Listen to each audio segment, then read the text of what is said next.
good morning and welcome to Frankly Speaking here on WYDC TV Big Fox. I'm your host, Frank Acom, and we are broadcasting live from the Hesselson studio here on Market Street in Corning.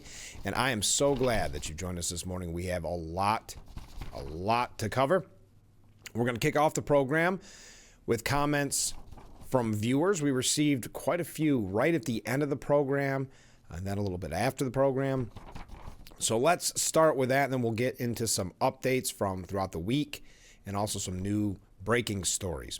But first, this viewer writes in, Mama Downey, the mayoral candidate, the front runner in New York City, looked like he was trying to bench press only 80 pounds. Two 25-pound plates plus a 30-pound bar. That's pitiful. And that was in reference to a piece at the New York Post yesterday that was calling him, what was it? Scrawny Mondani. Yes, some people are pointing to that as, well, really a disaster that could cost him serious votes. I think that may be a little overhyped, but it was pretty difficult to watch. Also, comment completely different from a different viewer. In regards to taking away guns, there hasn't been one attack at schools that allows the teachers and non-uniformed personnel to have weapons. There needs to be warning signs saying that around the schools, and that's a discussion we're going to talk about the discussion surrounding the Minneapolis shooting tragedy here in just a little bit. Comment from a different viewer. Cracker Barrel caved to the old guard silent majority. Old and traditional is still alive, fighting back the modern and sterile new world order of things. I've got a comment here that I'm going to get to after we go through some breaking stories from one of Cracker Barrel's co-founders, what his thoughts are. I think he's in his 90s. What his thoughts are on really what has been a public relations disaster. We'll talk about that in a little bit. This comment, Chuck Schumer book tour. Yes, yesterday we had the announcement that Chuck Schumer, who had to cancel his book tour because there was so much opposition to him from his own party, if you recall, because of the support of a budget bill. And he canceled that book tour because he was receiving such backlash. He had to kind of regroup and figure out how he was going to be the quote-unquote leader. That has not been successful. There was another Democrat calling for his ouster as a leader and demanding more of a liberal leader who will be face of the resistance, be an attack dog. But I'll continue. Chuck Schumer book tour. Yes, he's kicked it back off because he never went on the original, so he's going to some book forum. I think I'll wait until it comes out in the dollar store, and then I still have to think about whether I want to buy it. More than likely, I'll read the intro and look at the first page and decide the paper won't work in my bird cage. Thank you very much. And finally, catching up from yesterday, and we do have a couple waves coming in. Thank you. Morning, Frank. It just occurred to me, though I'm sure this idea has already been realized, town halls could be held in the same manner that Frankly Speaking is held, where, like you, a government official could take emails and phone calls, which could then be selectively answered or dismissed as said official deems necessary or relevant. That's an interesting idea. That's a little bit what the teletown halls are that Congressman Langworthy holds. It's a little different, though, because they're not screened in that manner, saying, well, we don't want this and that one. I think it's more the way I understand it.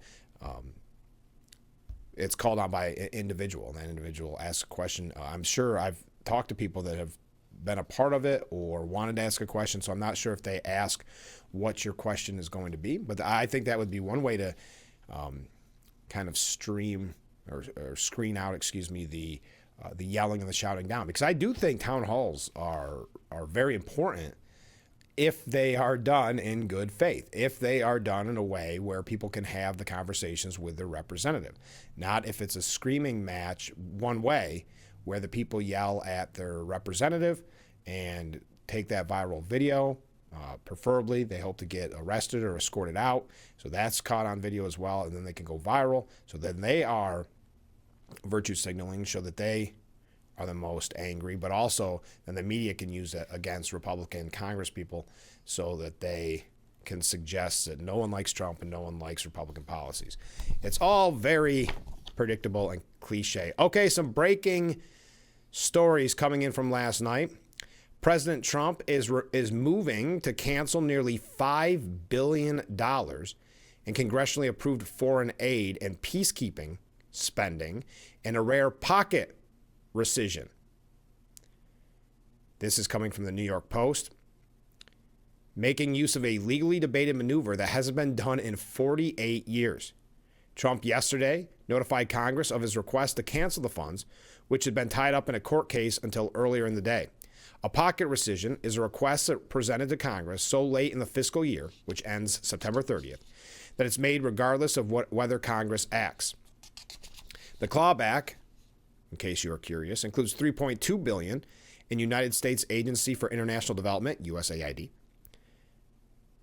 $322 million for the USAID State Department Democracy Fund, $521 million in State Department contributions to international organizations, $393 million in State Department contributions to peacekeeping activities, and $445 million in separately budgeted peacekeeping aid. That's a lot of money, isn't it? The spending has been destined for a variety of nonprofits and foreign governments and was paused earlier this year by the White House Office of Management and Budget and then stuck in legal limbo due to an ensuing lawsuit filed by the Global Health Council. The D.C. Circuit Court of Appeals Thursday lifted an injunction in the case, opening the door for Trump to proceed with the first attempted pocket rescission since 1977. The Trump administration has highlighted spending items that are allegedly wasteful, such as $24.6 million of your tax-paying dollars going for climate resilience in Honduras, $2.7 million for the South African Democracy Works Foundation, which published inflammatory racial articles, including, quote, the problem with white people, end quote, and $3.9 million to promote democracy among LGBTQ people in the Western Balkans. Other highlighted allocations include $1.5 million to market the paintings of Ukrainian women. The roughly $838 million in peacekeeping funds being eliminated include payments to support United Nations peacekeeping forces in places such as the Dominican Republic of Congo, where the Trump administration recently brokered a peace deal with next door Rwanda, something that didn't make a lot of news. I don't want to go through each individual one here, but the legality of pocket rescissions is a matter of intense debate, but there's little court precedent. The Legislative Government Accountability Office deems the practice illegal. Trump's OMB team say, you guessed it, otherwise. The Impoundment Control Act of 1974 limits the president's ability to balk at spending appropriated funds and lays out the process for legislative rescissions, such as the package Trump signed, yanking the $1 billion in federal funding to NPR and PBS and $8 billion from USAID. Wow, there's a lot of money going to USAID, wasn't there? The law sets a 45-day clock for Congress to pass rescissions proposed by the president. So the last time this was used was Jimmy Carter. He sent several rescission proposals to Congress in July of 77. Funds from two of those proposals lapsed on September 30th, 1977. In one case prior to the expiration of the 45-day ICA withholding period, and another case 5 days after the withholding period ended. GAO noted the lapse without objection. Oh, there you are. So we will be keeping a close eye on this. I'm sure it will be getting much attention, as we have learned not only a lot of money is going to USAID, but to hear the media, it is vital to national security. When we come back, we are going to give you a couple updates on, unfortunately, again, the politicalization of the Minneapolis shooting. We're not going to get into the details. We've learned a lot. Obviously, yesterday we had a lot of information for you. We've learned a lot about the shooter. Now we learned that his mother, Minneapolis' church shooter's mother, refuses to talk to the police and has obtained a criminal defense attorney as law enforcement is trying to determine what led to the tragic events that left 2 children dead and 18 others injured, including 15 children. The alleged shooter's mother's name, Mary Grace Westman, has retained criminal defense attorney Ryan Gary. When asked why the mother obtained a criminal attorney, Gary told Fox News she's completely distraught about the situation and has no culpability, but is seeking an attorney to deal with calls like this. Minneapolis Police Chief Brian O'Hare said dozens of interviews have been conducted with the shooter's relatives, friends, and associates, and those who witnessed the carnage unfold. Quote, I know we have not been successful in talking to the shooter's mother yet at this time, but there continues to be efforts made to get that done. Court documents show the shooter's mother applied for her son to legally change his name, writing in 2019, minor identifies as female and wants her name to reflect the identification. It's not clear why the shooter's mother is not cooperating with investigators. So that's just our only real update. I'm sure you've been following right along. They're going through, many people are going through the manifestos that Westmore had published online, and I know notebooks and things like that. Evil person filled with hate. Hate against Catholics, against Jews, against children, against God, against Trump. I know the New York Post had a piece yesterday that said that kind of an anger because he had chosen the trans lifestyle. So there's that. I don't know how to word that exactly, but there's that as well. But what I want to talk about when we come back, and I think it's the important aspect to this, which is the politicalization of the shooting, whether it's going after law-abiding gun owners or whether, unfortunately, yesterday was one of the worst examples, attacking you for your thoughts and your prayers. At a time, as I've said a million times, where you should be grieving, when you see news like that, you should be taking time out and praying and thinking and just having a moment to grieve. But that is not how the media operates. That is not how politicians operate. You saw Gavin Newsom, who obviously wants to run for president. You saw him blaming it on Republicans in what people called just, well, I can't tell you the word some people called it, but, callous or just the problem with politics. And then you had the mayor of Minneapolis, Frey, who attacked thoughts and prayers, and also just tone deaf was the term that was used yesterday in his speech. But we're going to talk about this attack on thoughts and prayers, and then not very much, probably just the next segment, probably just the next segment, maybe two, because there's also then the push for gun control, which we had a lot of that yesterday. Chuck Schumer did before any of the facts were known. Amy Klobuchar, Ilhan Omar were three of the major ones that instantly called for gun legislation because of this, even before the information was known. So we'll talk a little bit about that, and then we're going to move on. I got a Cracker Barrel update, because why not? Most importantly, we'll be reading your comments. We do have quite a few updates on New York State, so stay with us. We'll be right back with Frankly Speaking here on WYDC TV, Big Fox.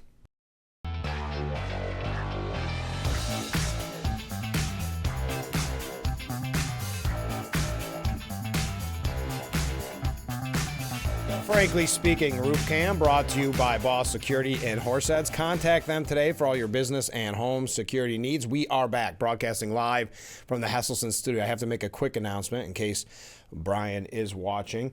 I do have the map set up. I'm waiting for tax. I've got to figure out where I'm going to hang it. This thing is huge. If you're wondering what I'm referencing, we received a beautiful hand-signed map from two viewers that are traveling throughout the world.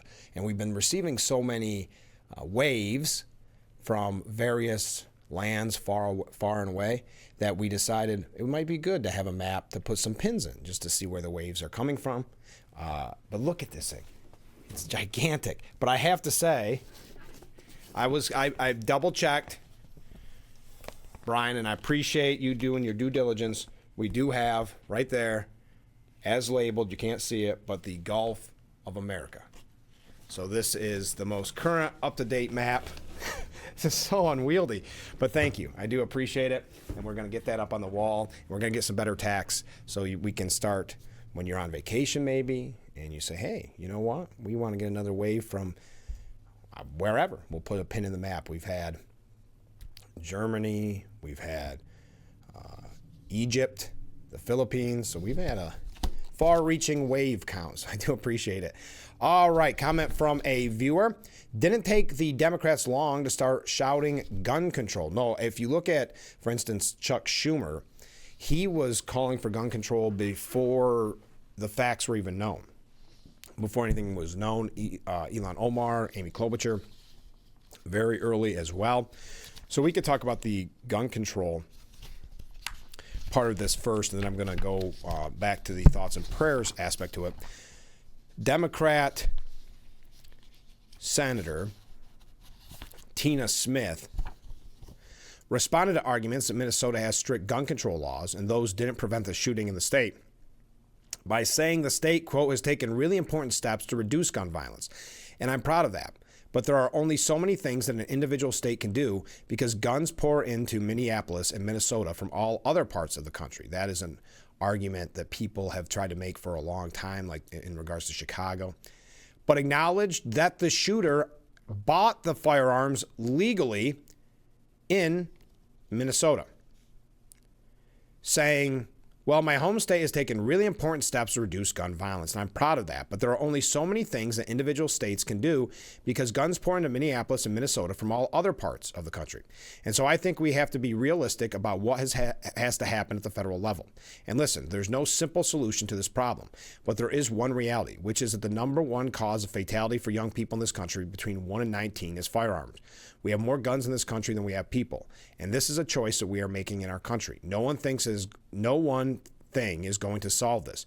But we can't just sit back and say, oh, there's nothing we can do, because those kids at Annunciation School and kids in schools all over the country deserve way better than this. I do want to point out, according to the police chief there in Minneapolis, the shooter did purchase the guns legally in the state. They had no previous arrest or significant signs of mental health issues, which that's interesting about the no previous signs of or significant signs of mental health issues, because they said that his writings were very, very disturbing, that he was well known for things like praising Hitler. So I'm surprised there wasn't some type of acknowledgement at some point of mental health issues. And that's why many people are saying there needs to be a focus on mental health. And Melania Trump weighed in on that. But quickly, during a discussion on MSNBC centered on gun controls that might be pushed post-Minneapolis shooting, the reporter Mike Spies suggested bans which would include handguns. The Trace is a reporter, Mike Spies from The Trace. The Trace is an online pro-gun control outlet. Spies was in a roundtable with Katie Tur, who said the majority of Americans don't own guns. The majority of Americans want stricter gun laws. Tur did not offer any substantiation for those claims, nor did she mention that the number of firearms in civilian possession topped 490 million as of 2022. So just because her and her bubble don't have firearms in their elite liberal homes, it doesn't mean that a majority of Americans don't own guns. But Spies concurred with Tur's claim, then said in part, quote, I do think there's a lack of knowledge among lawmakers. And I think like the same playbook has been enforced since background checks were first introduced in the 90s and the assault weapons ban. We always go back to those things. He talked about red flag laws for a bit, noting aspects of the law he does not like. And then he said, quote, you have to be honest and say what will actually work, which is what nobody wants to hear, which is that there are just simply way too many firearms and they are way too accessible. And they're too powerful, even handguns too. Again, that's why in Australia, the only thing that really works, if you really want to bring down gun violence, was to do what Australia did and do what many other European countries do. So he's talking about a complete gun control, confiscation of guns. But First Lady, and that's just the viewer's point, that it took no time for the push for gun control. But First Lady Melania Trump shared her statements on the Minneapolis shooting in a social media post, saying the tragic mass killing in Minnesota illuminates the need for preemptive intervention in identifying potential school shooters. Early warning signs are often evident, with many individuals exhibiting concerning behaviors and making violent threats online prior to the action. To prevent future tragedies, it is crucial we look into behavioral threat assessments across all levels of society. beginning in our homes, extending through school districts, and of course, social media platforms. Being aware of these warning signs and acting quickly can save lives and make American communities safer. Now, a former classmate of the shooter said he had exhibited strange behavior when they were at school together. When you see something erratic, it doesn't leave your mind. So he would put up his hand and praise Hitler, said one of his classmates. When speaking of the disturbing manifesto he left behind, he said, I think that's a spiritual battle. I don't think it's this world. It's demonic. I'm sorry it is. I think we need Jesus. He needed him, said that classmate. But you have and this is not new, as I've mentioned, it goes back, I want to say over a decade now, where the first push is gun control, and then the idea that your thoughts and your prayers don't matter. And Jen Psaki went very, very strong on that statement yesterday, and there's been some pushback on that. I know I said this is only going to be one more segment. I'm running late, so we will bring it up in the next segment because I went on my explanation on the map. So stay with us. We'll be right back with Frankly Speaking here on WYDC TV, Big Fox. As always, we thank Boss Security in Horses for bringing us this beautiful view of historic Market Street in the heart of the Gafford District. Contact them today. That's Boss Security for all your business and home security needs. We are back broadcasting live from the Hesselson studio. Mark writes in. Well, good morning, Mark. I'm back. I was at Canisius Lake yesterday. How was that? It was a very nice day for it yesterday. I was trying to remember what the weather was like. As far as gun control, criminals and wackos will still get guns no matter what they come up with to combat guns. It's the easy line that they use because, just like Katie Tur, she doesn't apparently respect firearms, or she doesn't have any knowledge of them, or nor do her the bubble of friends that she has and kind of a liberal concave in media. So no one wants them. But we talked about the statements by Jen Psaki, the former White House press secretary. The new press secretary, Karoline Leavitt, responded to those comments. Now, if you did not join us yesterday, this is what Jen Psaki had to say, and I quote, "Prayer is not freaking enough. Prayers does not end school shootings. Prayers do not make parents feel safe sending their kids to school. Prayer does not bring these kids back. Enough with the thoughts and prayers." So the anger is directed not at the shooter, that evil shooter. The anger from Ms. Psaki is at people that find comfort in thoughts and prayers at that time. Karoline Leavitt said, "They're incredibly insensitive and disrespectful to the tens of millions of Americans of faith across the country who believe in the power of prayer, who believe that prayer works. It's utterly disrespectful to deride the power of prayer in this country, and it's disrespectful to the millions of Americans of faith, and I would encourage Ms. Psaki to pray for these families themselves who need it right now more than ever." It's Jen Psaki's, who was very instrumental in the cover-up of Joe Biden's mental health. It shows that they haven't learned as a party, the Democrat Party, because it was the condescension, it was the anger at core American beliefs of thoughts and prayers during times of tragedy, and the lecturing attitude in her statement, and the offensive, really, attitude in her statement. It goes to show they haven't learned. She thinks she is superior to you. She has more knowledge than you, and you are just a rube for believing in the power of prayer.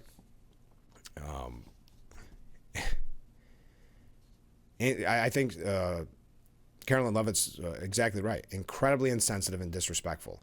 And I do think now is the time to pray for the families that were so greatly affected by this, whose lives has changed forever. But it wasn't just Jen Psaki. I understand that CNN's Dana Bash wanting to jump on that bandwagon, saying, He's expressing something that I know you feel and most people feel, which is a combination of sadness but raw rage. Forget about thoughts and prayers. These kids were literally praying when they were murdered through a church window. And that's what the mayor said of Minneapolis as well, Mayor Frey. J.D. Vance slammed Jen Psaki in an X post yesterday, saying, "We pray because our hearts are broken. We pray because we know God listens. We pray because we know that God works in mysterious ways and can inspire us to further action.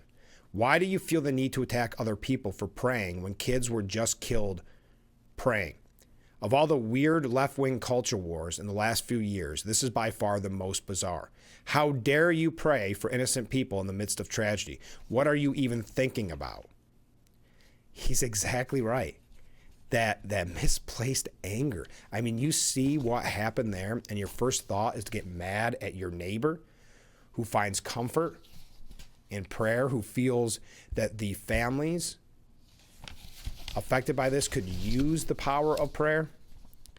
I would agree with him. It's one of the weirder aspects of all the weird left-wing culture wars in the last few years. This is by far the most bizarre. How dare you pray for innocent people in the midst of tragedy? What are you even talking about? Vance is exactly right. But, of course, CNN took the opportunity, and here is the headline: J.D. Vance and the important nuance of the thoughts and prayers debate. Think about the Democratic Party right now, who are struggling. I have a couple pieces on that. We've had them extensively since the election.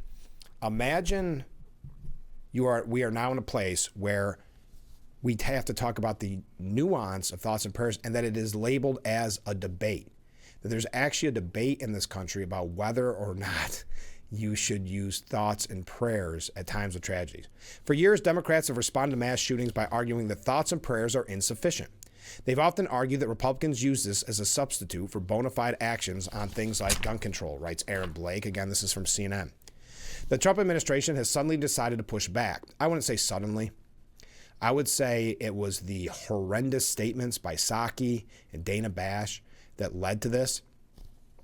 So to blame, this is one of those examples of blaming the Trump administration. Well, they're suddenly deciding to push back. They pushed back for a long time. And a lot of people have. I remember talking about the attacks on thoughts and prayers 10, 15 years ago on radio. But Vice President J.D. Vance and White House Press Secretary Karen Leavitt both accused Democrats of attacking the concept of prayer with their comments after the school shooting in Minneapolis. Accused Democrats of attacking. How could you read Jen Psaki's statement any other way? That was a complete attack on thoughts and prayers. What is CNN? I don't want to spend a whole segment dissecting one piece by CNN. But Jen Psaki wrote, prayer is not freaking enough. Prayers does not end school shootings. Prayers do not make parents feel safe sending their kids to school. Prayer does not bring these kids back. Enough with the thoughts and prayers. So why is it that Vance and Leavitt are accusing Democrats of attacking that? Vance in particular returned to the point repeatedly, seemingly sensing a political opportunity to make a point. Their comments misled about what Democrats were actually saying. And CNN and others wonder why. Well, CNN, look at your own Dana Bash and what she said. Wow, they know that that's a losing argument from Democrats. So now they are trying to spin it and trying to make it look like Republicans are the real problem here. This is why the media, mainstream media, has lost all credibility because of this piece. Their comments misled about what Democrats were actually saying, but it's also a subject Democrats could probably be careful about, giving Americans belief in the power of prayer. Vance saying, of all the weird left-wing culture wars in the last few years, this is by far the most bizarre. How dare you pray for innocent people in the midst of tragedy? What are you talking about? In his Fox News interview, he pitched Democrats as asking people to choose between prayer and action. Why does it have to be one or the other? He said.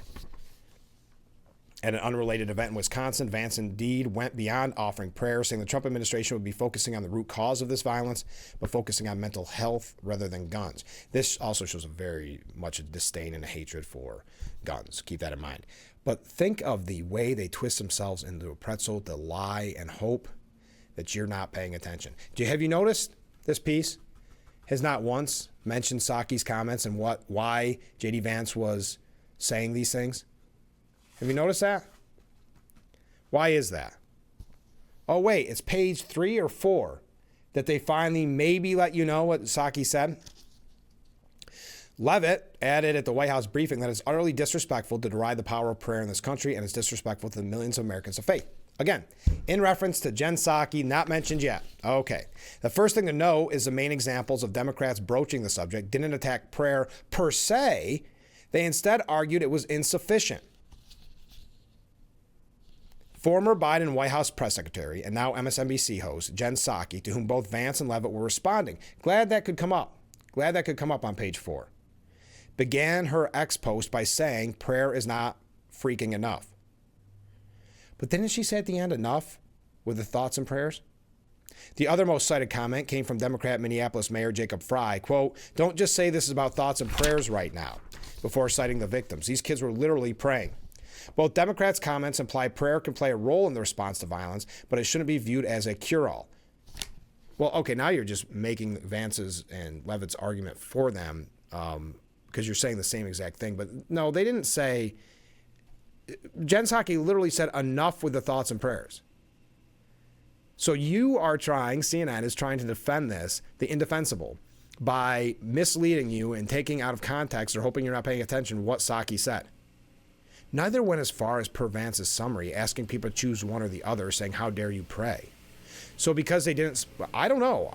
I would say that Psaki's borderline on that, but no, I guess she did not say exactly what Vance said because he was paraphrasing what their arguments were. Democrats have been calling for more concrete action beyond thoughts and prayers for upwards of a decade. But it's also worth noting this is a message used by some faith leaders in response to such tragedies. I can't even read any more of this. It's just garbage. It's why the mainstream media has lost all credibility. Keep in mind, they even admit in this piece, more than 7 in 10 Americans said in a 2023 poll, for example, that they believe in the power of prayer.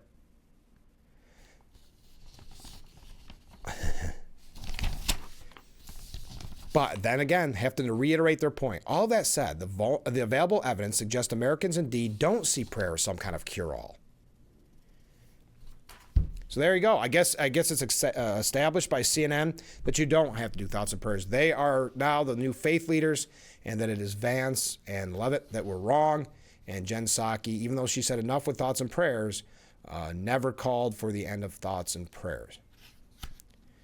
Twisting themselves up into a pretzel isn't a strong enough word. It's pathetic. It's one of the reasons why they've lost all credibility in the mainstream media, but it's also why the Democrat Party in general, because they're looked at as the same wing, of the Democrat Party, a wing of the Democrat Party. That's why they're struggling with registration and polling and getting a message out there. They would rather push this kind of hate that we see using terms like fascism and Gestapo and Nazi and things like that. They'd rather push this hate that the resistance continues to push than have you think and pray.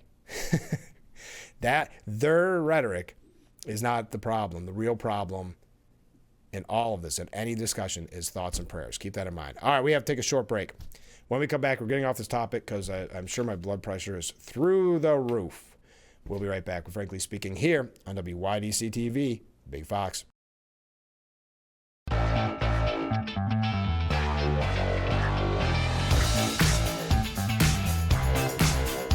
The Frankly Speaking Roof Cam brought to you by Boss Security in Horseheads.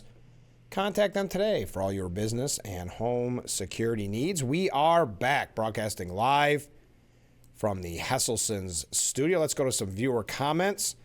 The first viewer writes in, deep breaths. Thank you. I need it.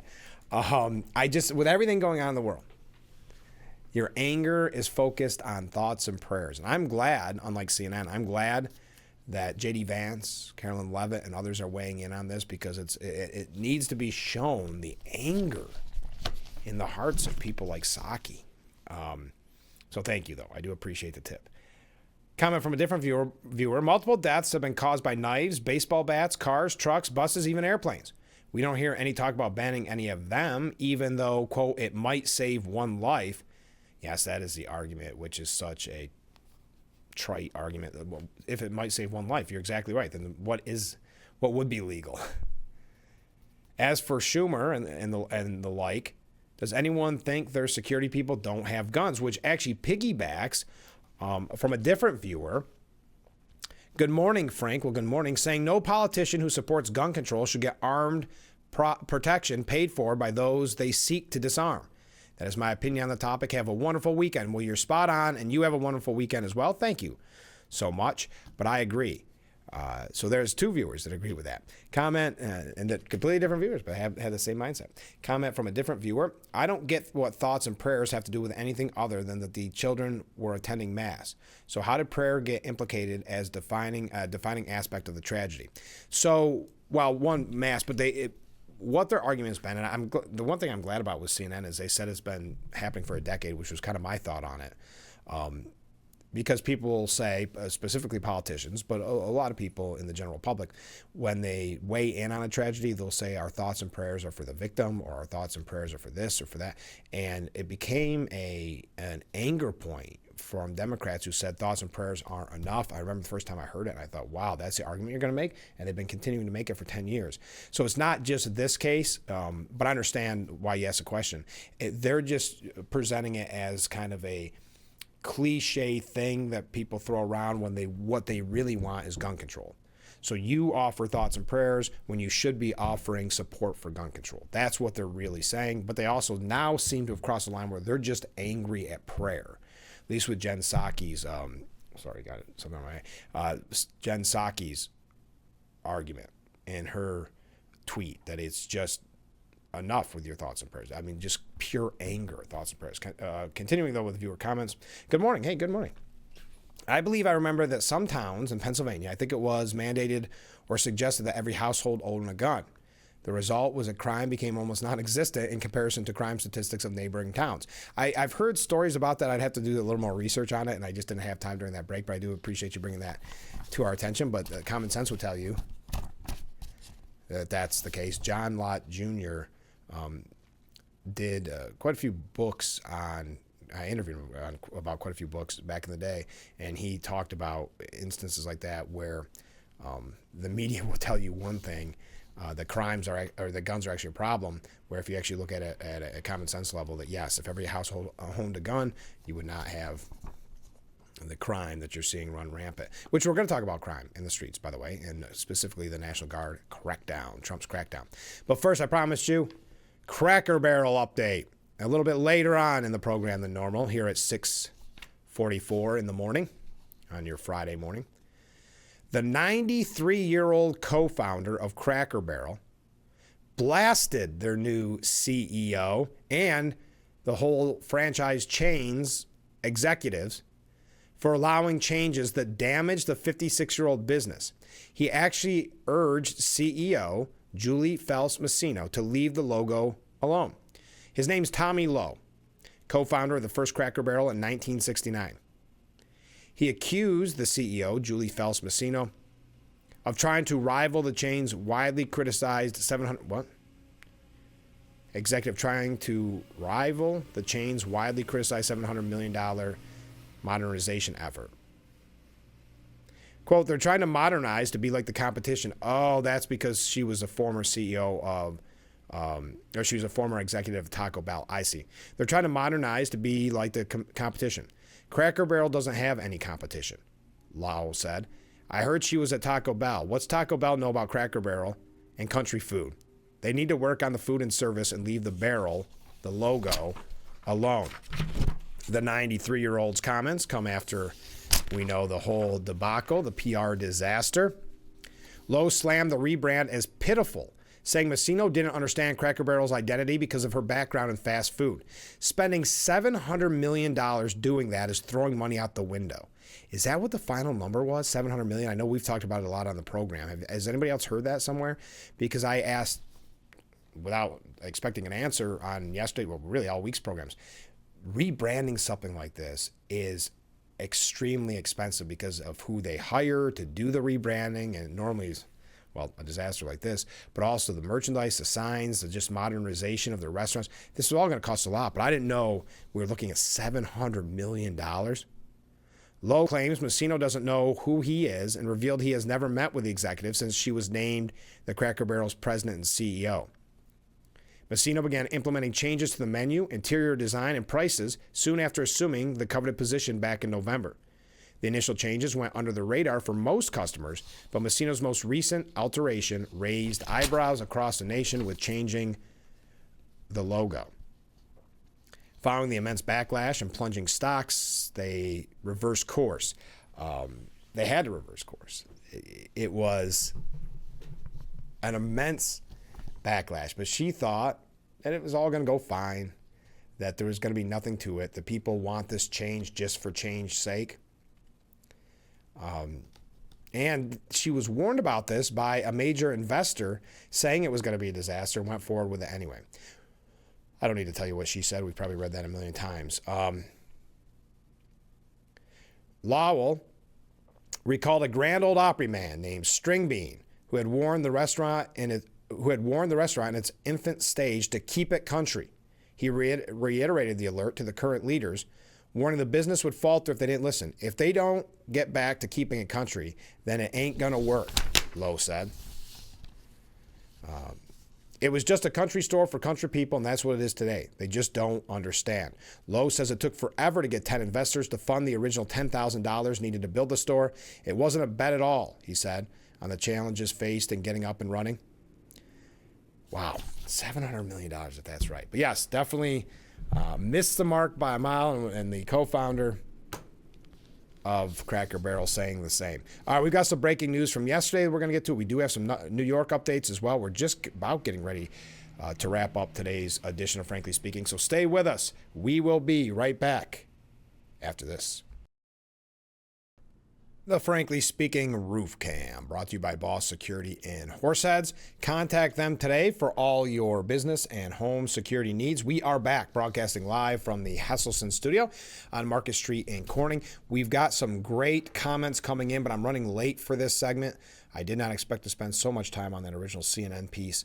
So what we're going to do is I do have a Climate Fact Friday from Bob that we're going to get to in the next segment, because I have to take a break already. One quick breaking story from yesterday before we take that break. RFK Jr.'s deputy is expected to replace the ousted CDC director, as employees yesterday staged a walkout at the agency's headquarters.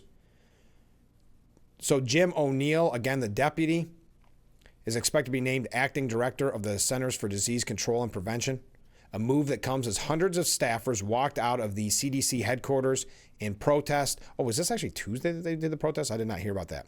O'Neill, who currently serves as Robert F. Kennedy Jr.'s number 2 at the Department of Health and Human Services, was selected by the White House to replace fired CDC Director Susan Menarez. A Trump administration official confirmed the move to the New York Post. The Silicon Valley investor was previously CEO of the Thiel Foundation and co-founder of the Thiel Fellowship, projects funded by billionaire Trump donor Peter Thiel. So there you go. Now, on MSNBC yesterday, Peter Welch, senator from Vermont, called Robert F. Kennedy Jr. a lunatic, declaring he should be fired. Did you ever think you'd see a time when there'd be so much anger at a Kennedy by the Democrat Party and by the media? I would have bet against it with all that I had. He should be fired. He should resign, and he never should have been appointed. And the fact is, by the way, he double-crossed Senator Cassidy. You know, a lot of us didn't believe it. We didn't buy it about Senator Cassidy as a very respected colleague of Senator Murray and mine and all of us and a doctor. And he asked Kennedy on the vaccines, are you going to maintain the review system? Are you going to set up a parallel system? Are you going to continue to respect science? And Kennedy gave him the answers that Cassidy was looking to hear. Cassidy believed him. But what you're seeing with Secretary Kennedy right now is he's totally and completely double-crossing Senator Cassidy. He said it's alarming what he's doing. The depressing part is that RFK is a lunatic. I mean, he is getting us back a century, setting us back a century on public health. He basically does not believe the scientific basis for vaccines is valid. All right, taking a short break. When we come back, some comments. Come in, get your last minute comments in for our number one. We'll be right back.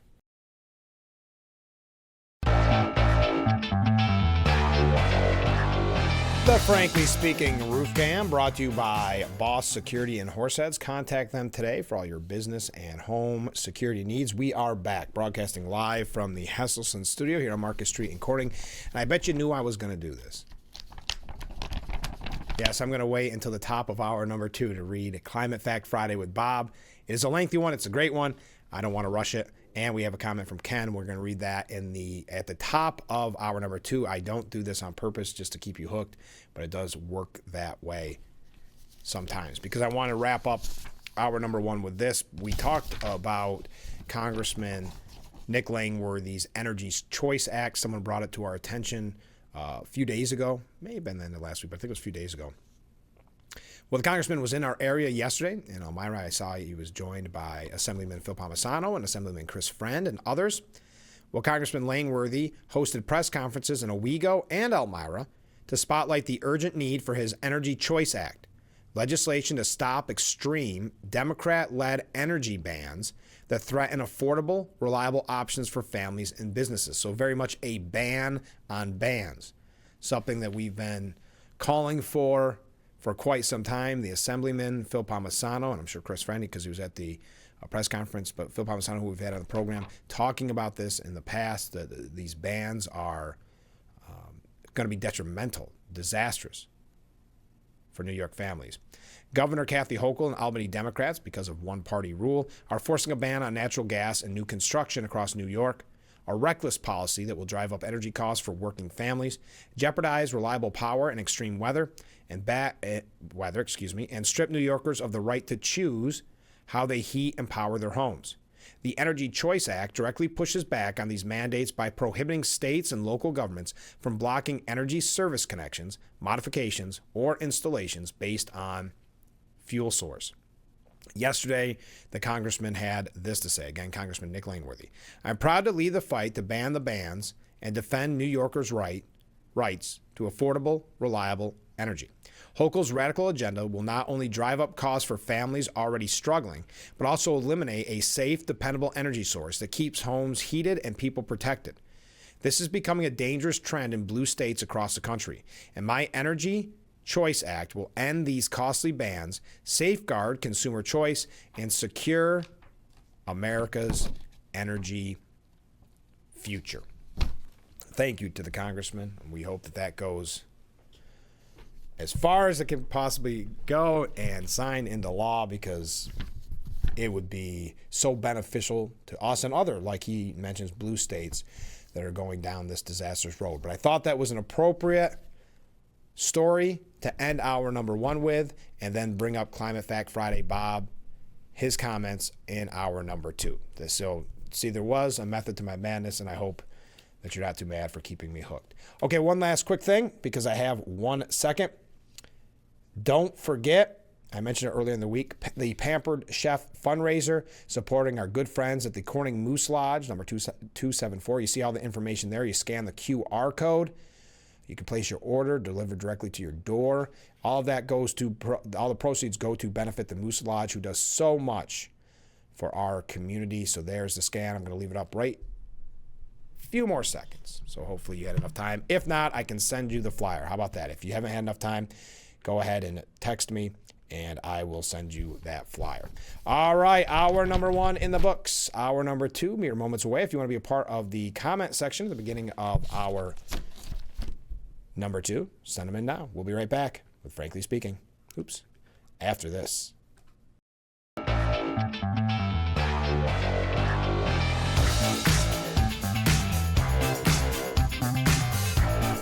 And welcome to hour number 2 of Frankly Speaking here on WYDC TV Big Fox. I am your host, Frank Acom, and we are broadcasting live and proudly from the Hesselson's studio here on Market Street in Corning. And let's get to viewer comments with our Climate Fact Friday with Bob in just a second. But first, Ken writes in, if the Democrats' ultimate goal is to convert America into a socialist Marxist country, would they want an armed public and one that relied on religion instead of the state? That's a fair point, Ken, because we see very much that the media and the left are pointing and pushing towards gun control after the Minneapolis shooting, and obviously have a real anger with prayers, thoughts, and prayers. Okay, here we go.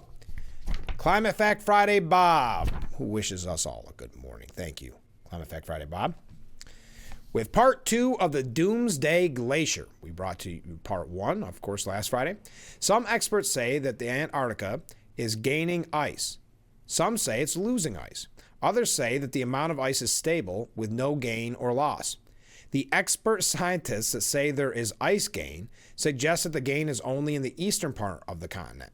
NASA satellite studies show that between 2009 to 2020, there was an increase of 5,305 square kilometers or 2,046 square miles.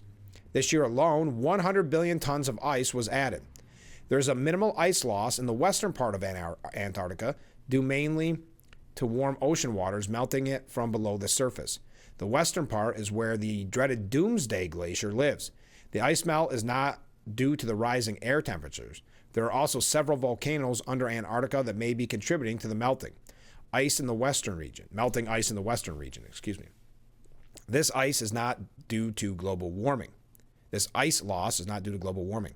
Satellite measurements show a loss of ice to be around 0.3 of a percent. That measurement is neither a gain or loss of ice in recent years. This Antarctica saga is like every other climate commandos model. First create fear, then ask for taxpayer dollars to save the planet with government grants. The politicians are happy to give them your money if it will buy them some votes.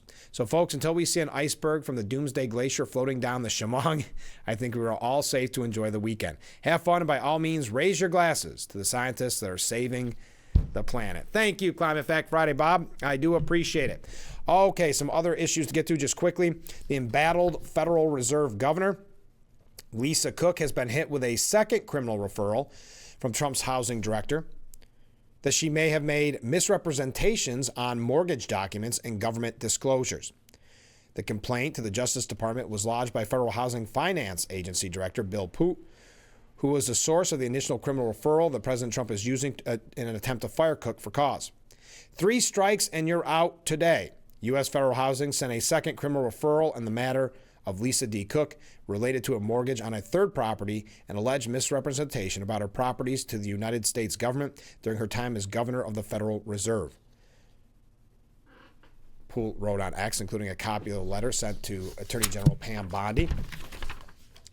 Now, and she is earlier today suing Trump to prevent her firing, claiming a clerical error caused mortgage fraud referral. Wow, that's a lot of examples of clerical errors. Hers, we've got Adam Schiff being looked into, Letitia James. It's interesting how these clerical errors always play in their financial benefit, isn't it?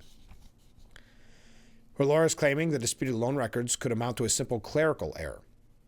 The embattled Fed official's lawyer asked for a D.C. federal judge to block the president's unprecedented and illegal attempt to oust Cook, which would allow her to keep her job while the case proceeds. Now, so her lawyer, I think, is Abby Lowell, who was Hunter Biden's, and so who else has her? Cook's attorney also suggested the Biden appointee had accidentally mislabeled one of her homes as a primary residence on a mortgage application 4 years ago. Cook, who assumed her position full-time in 2023 and whose term is set to expire in 2038. Wow, 2038? Is that right? Recently retained ex-Hunter Biden, yeah, there we go, attorney Ab Lowell, because of this issue. So there you are. Those are updates on that. If you want to continue to keep talking about it, go ahead.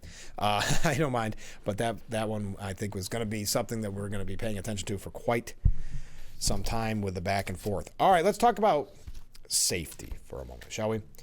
It's very interesting because D.C., it has been very successful, Trump's crackdown or whatever they want to take over of Washington, D.C. Just yesterday, ICE nabbed a child sex offender and gang member off the streets of Washington, D.C., thanks to Trump's crackdown. So it's, you've got ICE involved, you've got the local police, you've got National Guard. President Trump's takeover of Washington, D.C. has led to ICE agents picking up a child sex offender, a Trey DeAruga gang member, and numerous other criminals who were previously free on the streets of the nation's capital. A senior Department of Homeland Security said President Trump was clear he will make D.C. safe and beautiful again. ICE and CBP continue to arrest and remove the worst of the worst criminal illegal aliens. We will support the reestablishment of law and order and public safety so Americans can feel safe, enjoying the beauty and history of our nation's capital. Now, Muriel Bowser, and she's in a really interesting position, and the New York Post editorial board highlights this, and we'll talk about it in a second.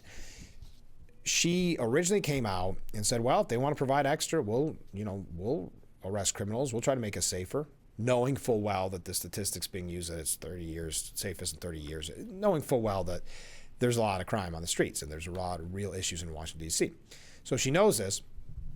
So she kind of embraces it in kind of a weak way, but embraces it. And then her party went after her. And so then she had to come back out and say she doesn't want it. So she's walking this tightrope. But she did say yesterday, we greatly appreciate the surge of officers that enhanced what the Metropolitan Police Department has been able to do in this city. Speaking about carjackings, which she called the most troubling crime that plagued the district in 2023, she revealed that they have been down almost 90%, compared to the same 20-day period last year. We know that when carjackings go down, when use of guns go down, when homicide or robbery go down, neighborhoods feel safer and are safer. So this surge has been important to us, the mayor continued. Over 1,000 arrests and more than 100 illegal guns seized. Oh, this is Pam Bondi in responding to her. Last night, another 86 arrests, including multiple suspects accused of assaulting law enforcement, National Guard, and a suspected Trey DeAruga gang member. Every day of our mission, we are making D.C. safe again. So what the Post says about this, and we're going to tie it in because Vance, giving him numerous interviews lately, essentially saying that Trump painted the Democrats into a corner, like we've been saying in this program, where they have to show that they support crime. But before that, squeezed between what works and what Democrats demand, we feel bad for D.C. Mayor Muriel Bowser. Washington is unquestionably benefiting from President Trump's policing intervention. Bowser even admitting it Wednesday. I gave you the numbers yesterday. Carjackings down 87%, violent crime dropping 45%. But again, how could that drop 45% when we were being told it sounded like there was no crime, potentially? That essentially there was no crime whatsoever. Everything was good. So she's stuck in this rock and a hard place because she sees this benefiting the residents of her city. And so even when those residents are out beating on pots and pans and protest the National Guard, they secretly like being able to walk to the grocer or walk a couple blocks to a restaurant and feel safe. But they have to do their virtual signaling. So that's kind of where Muriel Bowser is right now, where she knows it's working, and she's admitting it, though, unlike some of those people in the neighborhoods. She is admitting it, but she also has to figure out a way to keep the Democrat base happy with her. D.C. residents see the difference, too, even if, as loyal Democrats who'll never say a good word about Trump, they tell pollsters how awful it is. Bowser said, we greatly appreciate the surge of officers that enhance what D.C.'s own PD have been able to do in the city. 2 weeks earlier, she was slamming the federal takeover as an authoritarian push and supporting D.C. Attorney General Brian Schwab as he sued to stop it. Even though at first she'd welcomed the National Guard deployment and vowed to collaborate with the Trump administration. It's a tough squeeze. District voters will oust her at the next election if she doesn't defend home rule. But Congress could also oust her, along with the dreaded D.C. City Council and all the rest of home rule, if she gets in the way of making the city safe. No self-respecting nation should accept runaway crime in its own capital. But somewhere along the way, conventional wisdom in our country decided otherwise. Trump's opted for common sense, and Bowser plainly realizes she can't stop it. We suspect she doesn't even want to, even if politics forced her to say the opposite. Like Joe Scarborough had said at the time, that yes, you have a lot of people who are saying they're against Trump's authoritarian push, but secretly are looking forward to safer streets, feeling safe, in their home. Gavin Newsom, who has been decrying this push of the National Guard and getting involved, I think he doesn't want the troops coming to LA. He announced the deployment of his own crime suppression teams around the state after Trump floated the idea of extending his Washington, D.C. crime crackdowns to other cities. Now, you could maybe see this as him trying to copycat Trump, which he's doing on tweets, and we've got something on that a little bit later on if we have a chance. But within 3 days, Newsom held a press conference bashing Trump for undermining Democrat-run cities. While the Trump administration undermines cities, California is partnering with them and delivering real results. With these new developments or deployments, we're doubling down on these partnerships to build on progress and keep driving crime down. So they're using crime suppression because they realize crime's an issue, and yet they're attacking Trump for doing similar and doing it first. Very confusing. We're going to tell you a little bit more about this, but I realize we're running late. We got some comments coming in. Stay with us. We'll be right back with Frankly Speaking here on WYDC TV, Big Fox. The Frankly Speaking Roof Cam brought to you by Boss Security in Horseheads. Contact them today for all your business and home security needs. We are back broadcasting live from the Hesselson's studio. Let's go to some viewer comments. Mark writes in, as far as Hochul banning natural gas and all her outrageous actions, it doesn't seem she asks people what they want. She just does as she wants, not in the interest of the people. Well, it's not necessarily even, it is what she wants, but it's also to appease the far left base that votes her in, the environmental base. So yeah, it's not really about she's not coming to upstate New York and asking us what we want. That's for sure. Yeah, I would agree. And even though she's from Buffalo, you would think she could see the disaster. Cost of human life with not having natural gas. If power goes out and some of those deadly storms, it's unbelievable. Comment from a different viewer. Don't want to change the subject, but did you hear that there has been over 100,000 applications submitted for ICE positions? I did not hear that. It's not really changing the topic. We're talking about cracking down on crime. That's a big number. So Obama's angry at Trump because Trump is looking at cracking down on his hometown. Former President Barack Obama is coming out of retirement to sound the alarm on Trump's potential plan to take over Chicago. He said on Twitter, this interview, which is also available to listen as a podcast, so it's kind of more of an ad, provides a useful overview of some of the dangerous trends we've been seeing in recent months regarding federalization and militarization of state and local police functions, saying that they put the liberties of all Americans at risk. The former president attached a New York Times op-ed by Ezra Klein that details how cities and states have begun to militarize their police under Trump. Quote, the erosions of basic principles like due process and the expanding use of our military on domestic soil puts the liberties of all Americans at risk, concerns Democrats and Republicans alike. So he's upset. We know that. J.B. Pritzker, a name for 2028, at least in his own head, he's very upset. Van Jones from CNN's Out Front said this is exactly what Trump said. He wasn't going to do weaponization of the law. What was his whole thing is that people are using the law to come after him. And the reality is, show me the person, as they say, I can find you a crime. So he is suggesting that Trump's weaponization of law is what happens in a banana republic. A Democrat representative is called on Americans to rise up against the Gestapo ICE agents. Representative John Larson from Connecticut said this is a time for good trouble. This is a time for Americans to rise up. This is not Germany. That's the SS and the Gestapo. This is the United States of America. Unmask yourself, in reference to ICE. The reason I bring up those quick little pieces there is because I thought J.D. Vance, who has been on fire with these interviews, he says President Trump has successfully gotten Democrats to support violent crime in the nation's capital after he deployed the National Guard. During a speech in Wisconsin, Vance said Democrats are going as far as to mock violent crime problems in cities across the U.S. only because Trump took that step to help them. And this is what we saw really with Bidenflation when Biden was in office. They would mock you and ridicule you for saying you couldn't afford your groceries. couldn't afford to put gas in your vehicle, food on the table. They would mock you and laugh at you and say, no, the statistics prove otherwise. We don't care what you say. Don't take that vacation. Don't own that boat. Don't have a second car. Everything's okay. And they were so condescending. The same happened when Trump first talked about the National Guard. It was, no, crime's is not an issue. Never mind. And there was people in Washington, D.C., or people that have visited Washington, D.C., or seen pictures saying, what?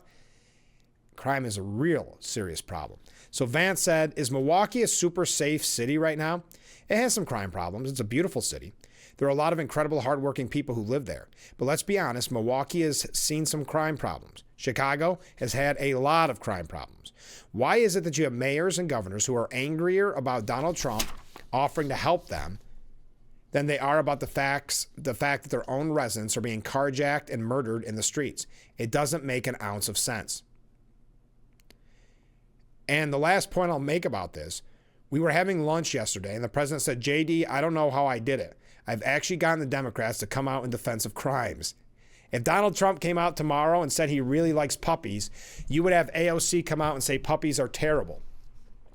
So you have Donald Trump, who has reduced murders, carjacking, and armed robberies in 14 days in Washington, D.C. And now you have national Democrats coming out saying, oh, we love murders and carjacking and armed robberies. Why don't Democrats just use some common sense on this basic principle that murdering people, armed robberies, and carjackings are bad? Wouldn't it be nice if the Democrats just worked a little across the aisle for once? All right, also speaking of the law and public safety, Michelle Esquanzi writes at the New York Post about, she's the president of the National Association of Bail Agents and of the New York State Bail Association. She says, at long last, someone is willing to bring sanity back to our justice system. President Trump signed an executive order to end cashless bail, bringing to an abrupt end the massive federal grants used by states to fund pretrial release bureaucracies nationwide. And she goes through and mentions some examples of this, and there's so many disasters. We were told yesterday, mind you, well, who was it that said it? I feel like it was the New York Times, but that our bail reforms here in New York State did not lead to recidivism, which is just hilarious.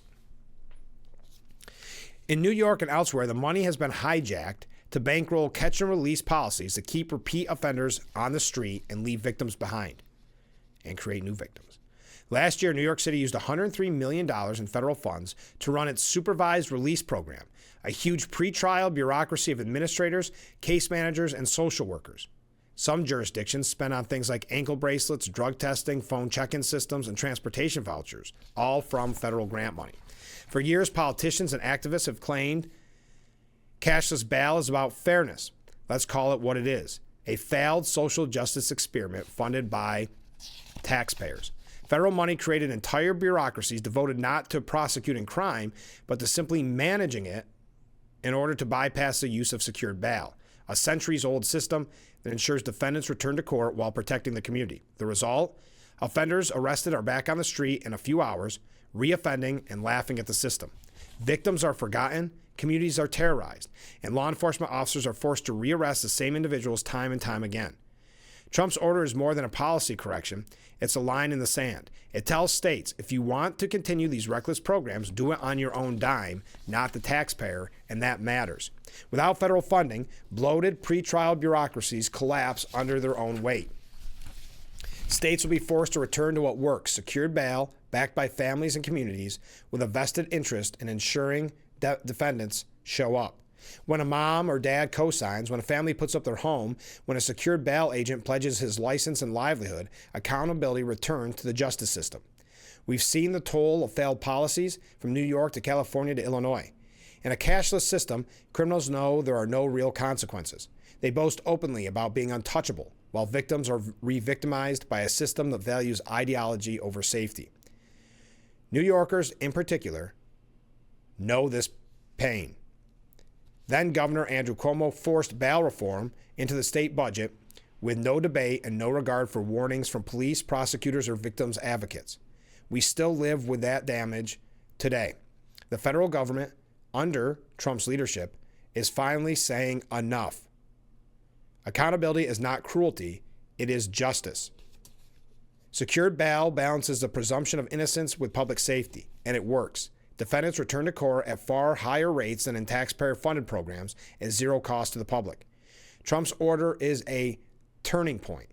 It sends a clear message. America will no longer subsidize policies that endanger citizens and embolden criminals. I thought that was a great way of kind of encompassing something that we've said over and over again on this program. When we come back, we're going to talk a little bit about New York State issues, read some comments, so stay with us. This is Frankly Speaking here on WYDC TV, Big Fox. The Frankly Speaking Roof Cam brought to you by Boss Security in Horseheads. Contact them today for all your business and home security needs. We are back broadcasting live from the Hesselson's studio. Let's go to some viewer comments.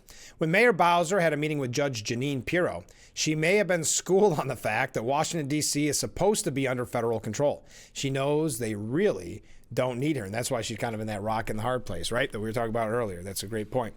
The new comment from a different viewer. The news is saying RFK is against vaccine. He is not. Why do they lie? Well, they've been pushing that narrative from the beginning. That's what I'm saying. I am shocked that the news, the media, and the Democrats hate a Kennedy so much that they are to the point of lying about it. Comment from a different viewer. Just an observation. Democrats are nothing more than rabble-rousers. Well, there you go. Thank you very much. And we are going to have Steve's review of the Leonard Skinner Band at the Great New York, what do they call it? Fair? State Fair? The State Fair is what it is. So we will tell you that review after the next break. Hey, this is no surprise since we're talking about bail reform. We're talking about some of the disastrous policies of one-party rule in Albany. New York needs more millionaires, according to the New York Times. A report by the nonpartisan Citizens Budget Commission comes at a time when income inequality and affordability have been the most prominent themes in the race for New York City mayor. The rate at which New York State has been adding millionaires to its population in recent years has fallen below that of other large states, potentially costing the state billions in unrealized tax revenue. Well, they haven't grown and they're fleeing. Why wouldn't they flee? And you don't think we'll be out a lot less millionaires if Mamdani wins? At the same time, California, Florida, and Texas had large increases in the number of people with annual incomes of at least 1 million residing in their state, all adding them at a faster rate than New York did from 2010 to 2022.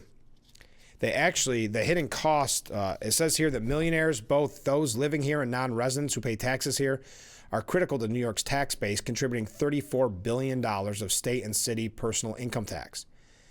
While their numbers have grown, that increase has lagged the nation's and many of New York's competitors. As a result, New York's share of the nation's millionaires plummeted 31% in the last 10, 11 years. New York's shrinking share has a hidden cost of billions of dollars every year. And it's the New York Times and others. They don't point to the disastrous policies that Albany pushes. It's just that they can't figure out why they're not coming in more frequently or why they're leaving. Mr. Ryan, I don't know who he is, said the population shift among millionaires reflected intensifying competition among states for people and companies. In addition to no new taxes, the group has called for deeper investments in quality of life areas like safety and parks during the next mayor's administration. I don't think you're going to have to worry about too many millionaires being in the area of New York City if Mamdani wins. You want to talk about Mamdani for a moment? J.D. Vance, who's apparently weighing in on everything. He took a swipe at the now Assemblyman, potential mayor of New York City, Zohran Mamdani. He explained that his beloved late grandmother was a lifelong Democrat who loved this country and felt gratitude for this country, which he said doesn't appear to be the case with Mamdani. Does Mamdani, when you hear him speak, is this a man who feels gratitude for the United States of America? Is this a man who feels grateful for all of the opportunities, the incredible bounty of this country? I don't know the guy, but my sense is he's had a very good life in this country. It would be nice for him to occasionally show a sense of gratitude instead of just attacking the United States for all of its problems. He does seem to have a pretty good life if you look at his background. He graduated from Columbia, no surprise there, after identifying himself as Asian and African American on his application, and only spent 3 years in the workforce before being elected to the New York State Assembly in 2020. He's a staunch critic of capitalism, and 5 years before his meteoric rise, big difference, he argued that communist godfather Karl Marx's end goal of seizing the means of production should be championed by aspiring Democrat socialist politicians. J.D. Vance said that his grandma would say this is crazy. I think that she would say the modern Democrat Party doesn't represent her at all. Now, Jewish activists are very upset at the New York City Teachers Union for condoning anti-Semitism, and they demand that they retract their Mamdani endorsement. Jewish educators and activists slammed the United Federation of Teachers leadership for failing to fight anti-Semitism in the New York City public school system and for stabbing them in the back by endorsing Israel-bashing boycott supporter Zohran Mamdani for mayor. One angry educator even urged teachers to stop paying union dues in protest, as others demand the union retract its support for the Socialist Democrat Party nominee. Moshe Spern, the head of the United Jewish Teachers faction in the union, blasted the union's response to anti-Semitic incidents at locations throughout the city as inadequate. Where was the UFT? It took them almost 2 weeks to issue a statement, and that statement didn't even mention anti-Semitism or the Jewish community. Continuing, we talk about the education system, and then we mentioned that this anti-Semitism is starting at a much earlier level than just at the college level. So it was worth mentioning, and the union showing who they are by endorsing Mamdani. Now, Andrew Cuomo says that President Trump will wind up being Mayor Trump if Mamdani wins his election. When we're done with this, we're going to go to the Democrat Party, because let's face it, Mamdani is really one of the faces of the Democrat Party. Him, AOC, more of the radical wing, the socialist wing, is who is taking over. And I have some examples of why that is here in a little bit. But the Chuck Schumers of the world, the Cuomos even of the world, the kind of more quote-unquote establishment, they're not running the Democrat Party. And that's why you have people like Cory Booker, Gavin Newsom trying to go to extremes, say extreme, borderline violent rhetoric, because they want to be the face of the resistance meaning the new face of the Democrat Party and potentially being the candidate in 2028, because primaries are very interesting. Primary, very often you get your more, maybe you could say, more liberal candidate because it's only the Democrats voting for it. But will that play out at the national level at the general election? We're going to have some examples of why many people feel that Republicans at this point, and it's very early, but at this point are in a good position when it comes to midterms and even 2028. So we'll talk a little bit about that. I see some comments coming in, but wow, this show is going fast, isn't it? Oh, hey, I wanted to ask you a question too. Kind of do me a favor. I'm working on a little thing here. If you have any questions about the big, beautiful bill, I know there's been so much misinformation about it, and some things obviously have not been enacted yet. That's a ways off. But there was so much misinformation pushed by the media. Do you have any questions about the big, beautiful bill that you'd like to be answered? Send them my way, and I'll let you know more about later on in the program in a couple weeks. I'll let you know the answers to your questions and also why I'm asking. But I'd love to hear from you. Maybe it's something as simple as, well, I don't know what this means for my taxes, or is this really only going to benefit billionaires and millionaires? Please feel free to send them in, and I'll compile them, and I'll let you know more about that later. But we got to take a short break. When we come back, we'll have Steve's review of Lynyrd Skynyrd at the Great New York State Fair. And we'll also have a couple other viewer comments coming in. But why did I get away from telling you more about that? Okay, Cuomo did say, let me just wrap up on this. Cuomo did say, President Trump will wind up being Mayor Trump if Mamdani is elected. He argued that if the socialist, arguably soft on crime, Mamdani is elected, it would give Trump a pretext to send federal troops into the Big Apple as he did in Washington, D.C., and has threatened to do if the Queens Assemblyman becomes mayor. Quote, I don't even think he would wait for Mamdani to be inaugurated. I think if Mamdani won the election the next day, I wouldn't be surprised if you saw President Trump act. I don't know, this might have a double-edged sword. This might get some voters who were more moderate thinking of going for Cuomo saying, well, I'd rather have Trump in there. Maybe I will go for Mamdani. Cuomo blasted dastardly state legislators for not giving judges the ability to circumvent the mandate. I had enough on that. That was on cashless bail. There's a piece of the New York Post if you want to find out more about Mamdani, and he won't denounce the Democrat Socialists of America certain statements. He won't completely endorse them, but he has refused to denounce some of the most radical positions, and you can only imagine how radical those positions are from the Democrat Socialists of America. But again, if you want to find that for yourself, the New York Post. But now we're running late. Stay with us. We'll be right back with Frankly Speaking here on WYDC TV, Big Fox.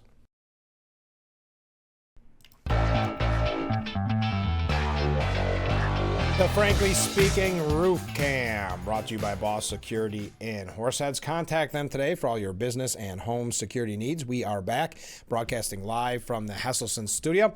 All right, let's go to some viewer comments. Mark writes in, New York has lost federal funding and a lot of millionaires funding. It's time for a new governor. Come on, Elise Stefanik. Well, I'm with you, Mark. I think the sooner the better that she announced, but it's not a matter of if, it's when, according to her, at that fundraiser. But when looks like November after the election, which I don't fully understand. We've had some people suggest maybe it's because she wants to spend the summer with her family, wants to say, I don't know. I don't have the answer, but I really hope that she decides as soon as she possibly can. Comment from a different viewer. Ken writes in, I imagine that Obama is beside himself thinking about Trump planning to dramatically reduce crime and murders in Chicago, something that he and the Democrats never really tried to do. Sadly, they won't be happy about it. They will only worry about losing votes. Thank you, Ken. Comment from Steve. Good morning, Frank. Here we go. Good morning, Steve. Leonard Skinner was really great. Here we go. Look at this. There was a sea of people watching my kids sing along with Sweet Home Alabama. Priceless. You had great seats, or I don't know. I'm trying to think. I don't know which stage you were at. I don't know if those are seats. I can't tell. Isn't it different? Look at the just at the bottom of the screen. It's everybody, and I get it. I do it myself, taking pictures. Remember when they would have been lighters? Thank you for sending other pictures. I had to do that on the fly, Steve, so I could only show the one. But thank you. You had great spots for the action. Really impressive. Thank you for the picture, and thank you for the review. So another Democrat has publicly rebuked Chuck Schumer in a dire signs for liberal leadership. As Democrats search for a new leader after facing defeat at the hands of Republicans in 2024, one name seems to be falling off the list. None other than Chuck Schumer. They said that his polling was the worst it's ever been, and that if he did decide to run, because he's surprisingly not as old as you think he is. I know I'm always shocked because I'm always assuming it's like, I'm not trying to be mean or sound like Trump, because I know Trump said he looks like he's in his 90s. But I wanted to say he was just early 70s. That can't be right. I'm sorry. I got to do this on the fly here, folks. 74. Okay, so 74. All right. So one long shot Democrat Senate hopeful in Texas had a sobering take on the man who would be the leader of his caucus if he makes it to Washington. Terry Virts, a former NASA astronaut and U.S. Air Force F-16 pilot, wrote this week that the Democrat Party brand is the Chuck Schumer brand, and voters don't like him. Now, this is just an up-and-comer, someone trying to get in the Senate. I've been clear. When elected, I will not vote for Schumer as leader, but I believe we should go further. Senate Democrats should move to replace him now. Okay. That's a bold statement from someone who may be forced to pull on Schumer's purse strings if he makes it through the primary. Virts is officially running against Colin Allred, a former congressman. Anyway, you don't need to know all that. But this sets a bigger issue within the party. looking for a leader, not the old guard, not the establishment, the Schumer. It's why I think one of the reasons why Cuomo lost the primary, getting rid of the old guard. I don't want to go through that race that he's in. But back in March, several members of his party publicly rebuked him due to his support of the GOP stopgap spending bill. Representative and rising star Jasmine Crockett said at the time that the move by Schumer was absolutely wrong. I don't want to go through every single quote from everybody here. But look at some of these names that they're throwing around. Alexandra Ocasio-Cortez, who has been put forth as a potential future leader of the Democrat Party. Democrat Representative of Florida, Jared Moskowitz, said this summer that the party does not have a new face in the Trump era. Even Kamala Harris saying that there was no real leader during that interview with Stephen Colbert. Could be AOC, could be Jasmine Crockett, could be Cory Booker, it says here, paired on the list. Yeah. In ninth place, do they have the whole list here? They ranked 26th out of 29 high-profile Democrats. AOC finishes 24th out of 29, one spot above Biden. Enough of that. I don't really understand where that was going. Vance accuses Newsom of being a cheap imitation of Trump. We know Newsom's trying to make a name for himself and a leader of the resistance and a leader of the party by emulating Trump's tweets. And the media loves it because they can promote Newsom all while criticizing Trump. I call it the Stephen Colbert effect. The people that want their worldview confirmed think it's funny. So you tuned into Stephen Colbert, if you're on the far left, you tuned in and he would say some cliche joke about the orange bad man or something about his bad hair, and you'd clap and laugh like a seal, and you could go to bed at night warm and comfortable knowing that someone else believes the same way you did and is about as funny as you are. So the same goes in this instance, in my opinion. Vice President J.D. Vance criticized Gavin Newsom and his recent attempts to imitate President Trump in a sit-down interview with Fox News, saying that Newsom can't mimic the king. You can't mimic the master. You ought to just go and be yourself. And I think people would like that a lot more than a cheap imitation of the President of the United States. These comments followed a series of posts from Newsom's press office in August that went viral. The posts appeared to copy Trump's social media style. I don't want to go through each one. But his polling has gone up since he started mimicking Trump. Vance saying, when I see Gavin Newsom trying to act like Donald Trump, that's the opposite of authenticity. He's not trying to be Gavin Newsom, whoever that is. He's trying to be a fake carbon copy of Donald Trump, and it just doesn't work. So Mac Cook is an attorney, political strategist, and former state and U.S. counterterrorism advisor. And he said Democrats are in a free fall after Trump's landslide victory, and numbers don't lie. A blistering New York Times report shows Democrats have bled voter registration in nearly every state since 2020, losing ground while Republicans gained 4.5 million voters. Their favorability hit rock bottom at a 3-decade low as we head into 2028. And instead of fixing their problem and broken agenda, Democrats are trying to mimic the raw, authentic, unfiltered MAGA energy that powered Trump's comeback. But voters are not fooled. MAGA wasn't manufactured in some consultant's office. It's a real movement driven by Americans' frustration with lip service, politicians, and the corruption of the D.C. swamp, led by a once-in-a-lifetime leader, Donald Trump, who meant what he said and delivered. Voters connected with a promise for a strong economy, secure border, and an unapologetic America First agenda. Now Democrats are trying and scrambling instead of innovating. They're trying to mimic MAGA's style without the substance. But you can't counterfeit MAGA, and they're learning the hard way. Nowhere is more obvious than the golden boy, Gavin Newsom, the self-anointed savior for 2028. He has traded his slick Hollywood veneer for Trump-style theatrics, and we know all about the blasting of the Twitter. While Newsom tosses out nicknames and threats, California is drowning in real crisis. Sky-high gas prices, failing schools, rising crime, housing disaster, crumbling infrastructure, never mind his failed, quote-unquote, leadership during the fires. Newsom is doubling down on his recent foul-mouthed statements, attacking Trump and rallying against ICE, convinced that shouting and vulgarity will somehow carry him into 2028, and it may get him through the primaries, folks. Axios calls it a MAGA-like makeover. CNN labels it Trump light. And then there are Democrats like Representative Jasmine Crockett jumping on the MAGA bandwagon and acting more like a reality TV performer than a public servant. She's gone full-blown political heckler. I can't even say most of the words that she uses. But voters don't buy it because the Democrat playbook is simple: scream, curse, repeat. The truth is there's no Trump-like figure on the left. Some point to AOC because she can fire up the far-left base. But her self-described socialism repels the moderates who decide elections. Mamdani is another liability, dragging Democrats even further left and out of the mainstream. Democrats are mimicking Trump's style because they know it resonates with voters. But without authenticity, it's pathetic.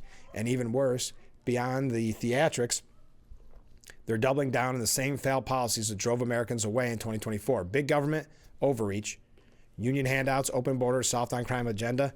Oh, we're getting some waves here at the end. No number of insults, foul language, or all-cap tweets can cover up their record. Newsom cannot cover up California's collapse, and Crockett's insults cannot hide the left's discontent with voters. Polling shows the MAGA Light Act is falling flat, with Democrat favorability sinking to just 32%.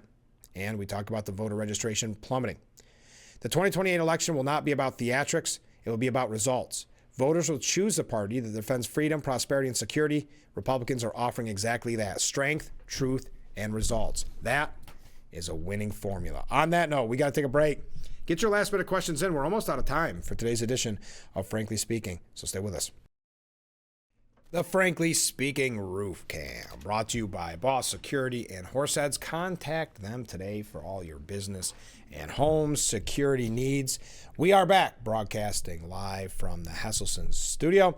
Steve writes in that amazing picture was from the Suburban stage. That was at the great New York State Fair. What a great spot you got. Okay, back to the action. Let's go to some viewer comments, shall we? Good morning, Frank. Oh, yes. I did already read that one. My question is not so much to do with the big, beautiful bill, rather the trade deal and Trump's allowing 600,000 Chinese student visas. If this has been discussed, because I missed some commentary, no need to rehash, but curious what the viewers think of this. We haven't really discussed that, and I don't want to say it fell off the radar because I know it's a very important issue. I know a lot of, not a lot, but I know some Trump supporters were very upset over this. It seems like it's a part of almost like a negotiation with China. So we haven't talked about that. I think I read a quote from Trump one time in regards to it, but I will open the floor. If anybody wants to express their opinion on it, I hate to do this right out the door, but maybe we could talk about it on next week's program. Obviously, we're not going to be in for Monday for Labor Day. I want to just warn you on that, but we have a busy week next week, and you're not going to want to miss it. Some updates, some really cool updates on our tribute to Corning native and Rock and Roll Hall of Famer Dwayne Eddy. That'll be coming up next week that you're not going to want to miss. And it's not too late to find out more about our project and to donate so you can be a part of the program for our unveiling. It's corningtwain.com. corningtwain.com. How do I get into all these tangents this morning? This is why the show is going so fast. But yes, we can talk about that in the future. So I don't really have a lot of commentary on it.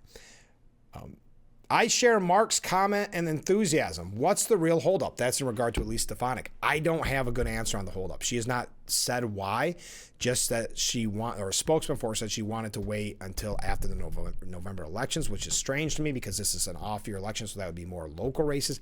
I don't understand. I will say, I know I've said this numerous times, and I don't want to be Mr. Doom and Gloom, but if in November she decides, well, no, I guess I'm not going to run, we're doomed. It's 4 more years of Governor Hochul. No one could hit the ground running with just a year out, in my opinion, and win the governor's race. That could do the fundraising like Elise Stefanik can, that has the name recognition that Elise Stefanik has. So I'm not trying to get you nervous. I'm just saying I really wish she'd make her decision as well. So I agree with that viewer. Rick writes in, good morning, Frank. Well, good morning, Rick. My 2-word description of Trump's policy is, you're fired. Have a great weekend, y'all. Well, thank you, Rick. I hope that you have a great weekend as well. Ken writes in, I just had an epiphany. A way that Trump could dramatically reduce the misinformation that the public receives from the politicians and media. He could put into law an executive order making it illegal for politicians and the media to lie to the public, punishable by 5 years in prison, and not being allowed to work in or contribute to politics or media for life. Wow, that's a harsh punishment, Ken. Could you imagine the media's coverage of that, of that executive order? There'd be a lot of people thrown in jail that day. If, yeah, that would be... You just made a lot of people angry with me just reading your epiphany. because you can only imagine the reaction. And think of how quickly Washington would clear out, huh? Comment from a different viewer. What's the old saying? Mimicking someone is the most sincerest form of flattery. Something like that. Yeah. Imitating, mimicking, same thing. That's exactly what Gavin Newsom is doing. It's getting him attention. That's all he cares about, because all he's focused on is 2028. I almost went on a tangent there too. Comment from a different viewer. Holy cow. No, let me read these last ones because these are great. And I got a couple other ones coming in. That's how we'll wrap up the show, because I am running really late and I want to focus on all your comments. Keep them coming in to wrap up the show, because like I said, you won't have a chance on Monday. You have to wait till Tuesday if you don't. Frankly Speaking, Roof Cam, brought to you by Boss Security in Horseheads. Contact them today for all your business and home security needs. We are back, broadcasting live from the Hesselson studio. Oh my gosh, we have so many great comments coming in, and I really appreciate it. Let's get to all of them. All right, here we go. I hope you have a great Labor Day weekend. Well, thank you. I hope you do as well. I learned when I first had this show, a viewer sent in a great tip. I'm not supposed to say I'm away for Labor Day. I'm on assignment. So when I'm out of the studio, I'm on assignment. Comment from a different viewer from Mark. He says, Frank, have a great Labor Day weekend. See you Tuesday. Well, thank you, Mark. You too. Ken says, how could they say, meaning the media and politicians, no, we want to be able to lie to the people? Oh, they'd find a way. The media, how would they do that? I would have to have more time to think on it. They could find a way to twist it and say we're not lying, which is a lie amongst itself. So that's kind of a slippery slope there. I don't know. I'd have to think about it. Comment from a different viewer. Holy cow, I think Frank needs another hour to cover all the news. I think so too. The Trump administration is doing so much.